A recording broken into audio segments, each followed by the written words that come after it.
Tama po ba na kapag di pa naipasok sa pag-ibig yung unit, once na pinasalo ng owner through developer yung unit, bagong price ang ibibigay ni developer?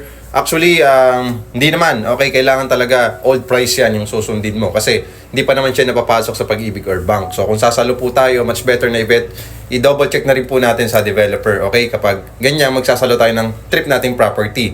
At kung developer assisted po yung pagsalo ng ating unit, much better po na i-prepare din po natin yung mga kailangan na requirements ni developer. Kasi tinitingnan din dito yung capacity to pay mo.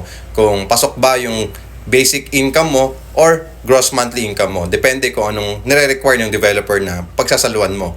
Siyempre dahil developer assisted po yung pagsalo natin ng unit, kailangan po talagang documented yan. Meron po talagang mga papers na kinakailangan para po maging successful at 100% secured and safe po yung pagsalo nyo po ng unit. Maraming salamat po Ma'am Love sa pag-comment ninyo. Okay, paki-follow na rin po ako at mag-heart na rin po kayo. Thank you.